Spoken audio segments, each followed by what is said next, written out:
middle of August, second weekend in August, and I honestly think that the garden might be its most beautiful overall right now.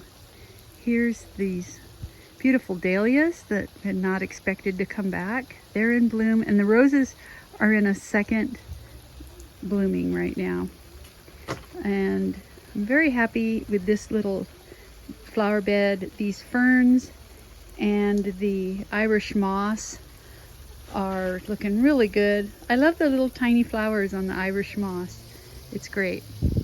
So we'll just take a look around in general from the back porch. Here's the balcony garden area, and as you can see, the roses are blooming again. The wisteria is beautifully shading our bedroom balcony. The apple trees all have apples on them.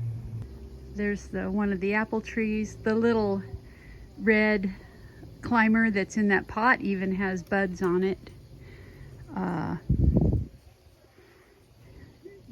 All the roses are getting ready to rebloom if they aren't already in rebloom. So I'm gonna take a couple more videos here pretty soon. There's some tall weeds that need to be picked that are popping through things. Look at the rose over there. That's the Benjamin Britten. It's really tall and loaded with blooms. The hollyhocks are still going on, and that beautiful Rise Up Ember Rays is blooming along with those cosmos. They make a really nice combo. The colors are similar in the pinks and everything, and I think it looks really good. Back in this corner, the Generous Gardener is getting buds on it also. All of the roses are getting ready to rebloom. Right back in here, there again is that Benjamin Britten, and you can kind of see the blue Ragusa clematis is blooming, and then the hops vines are coming out in hops, and I like that. Here's a close-up of these roses with the cosmos. I like this Picotee one. That one's kind of needs to be deadheaded, but you can get the idea of the stripes on them. They're really nice. Here's some more Rise Up Ember Rays, and then another view of the little Picotee cosmo right there. That rose bush right there, which is the Desdemona, has buds all over it. And then down in this area is the hot cocoa, so we'll have more roses there. All the roses are getting ready to bloom again.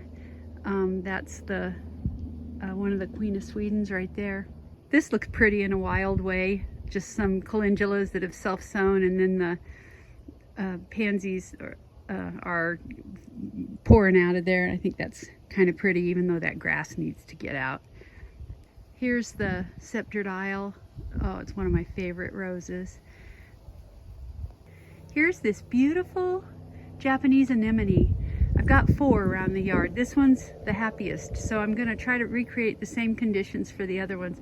They're all growing well, but this one's blooming its head off, and I just really, really love it.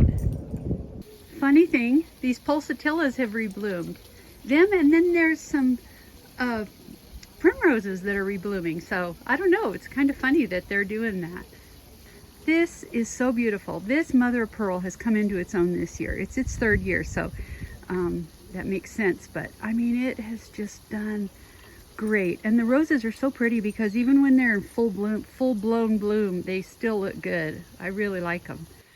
I really love the way that these lavender and thyme pots have turned out, and I'm gonna overwinter them and replant them also next year. I think they look really good, and they're fun to have around, and you can rub them with your hand and get the good smell. So they're very nice.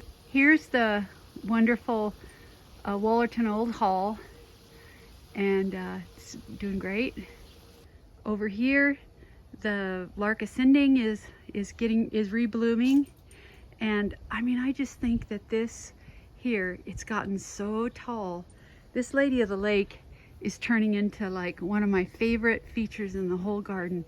I mean, look at that. The canes are big like a tree, and it's just huge, and it's in a beautiful shape.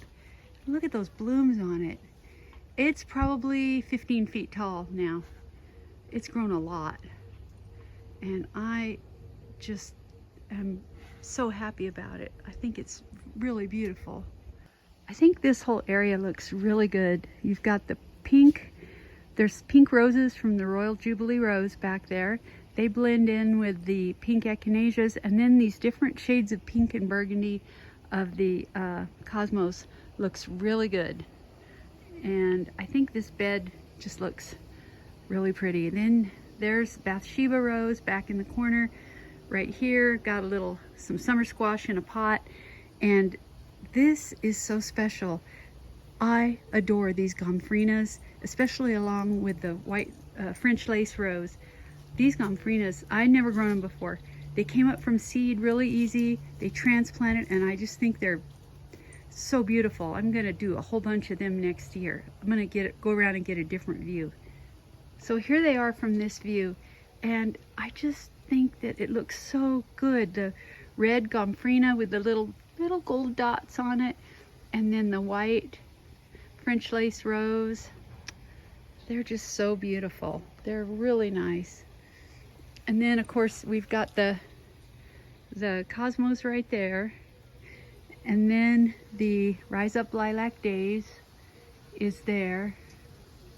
And then we turn around, and I got this all cleaned out, which I'm really happy about. The apple tree.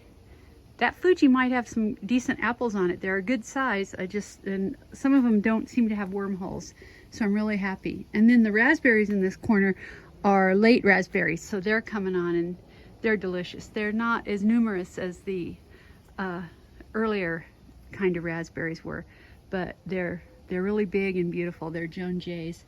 So we'll just get another little view back in here. This strawberry bed has been producing, although the birds are getting them. But and then this corner is just really pretty. There's some hollyhocks, and there's rose and the echinaceas, and I'm just really thrilled with how the garden turned out this year. Every year it gets better and better, and this year is no exception. It's so pretty back here. Anyway, that's what's going on right now.